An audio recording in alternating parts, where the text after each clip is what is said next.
যে কোনো সময় দোয়া করলেই কবুল হয়, ঠিক কিনা? বিশ্বাস আছে নাকি একটু সন্দেহ সন্দেহ লাগে? যে কোনো সময় ডাকলেই তিনি শুনে, তবে ডাকার কিছু স্পেশাল টাইম আছে, ওই সময় ডাকলে বেশি শুনে। সুবহানাল্লাহ কোন? এর মধ্যে একটা টাইম হচ্ছে ওয়াক্তা সাহার, সাহারির সময়, তাহাজ্জুদের সালাতের সময়। তাহাজ্জুদ পড়েন তো আপনারা? আওয়াজ নাই, এবার ধরা খাইছে। হুজুর ফজরই পড়তে পারি না, তাহাজ্জুদ কেমনে করবো? মাঝে মাঝে ট্রাই করবেন। এই যে সামনে রমজান আসতেছে না, রমজানে সাহারি খাওয়ার সময় ট্রাই করবেন। দোয়া কবুল করবে কে?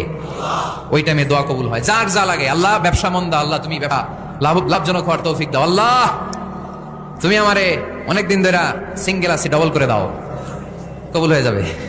এই মেয়ে, এই দোয়া করা লাগবে না? মনে রাখবেন, নেককার স্ত্রী, নেককার সন্তান আল্লাহর কাছে চেয়ে নিতে হয়। নবীরা চেয়ে নিতেন, যুররিয়া সালেহা, নবীরা চেয়ে নিতেন। আল্লাহ পাসপোর্ট দিয়ে রাখছি, জাপান যাব, আমেরিকা যাব, আল্লাহ ভিসাটা হয় না, আল্লাহ শেষ সাথে চান, কবুল করবে কে? তাহলে একটা টাইম পাইলাম, তাহাজ্জুদের টাইম, ঠিক কিনা? 2 নাম্বার ক্বাবলাল ইফতার, ইফতারের সামনে রেখে দোয়া কবুল হয়। বিশ্বাস হয়? কি সামনে রেখে? সামনে ইফতারি, বসে থাকে আমরা তৃষ্ণায় সারাটা দিন, ছাতি ফেটে যায়। আল্লাহ দেখে, দেখতে দেখতে আল্লাহর একটা সফট কর্নার তৈরি হয়। এটাই সুযোগ কাজে লাগানোর, ঠিক কিনা?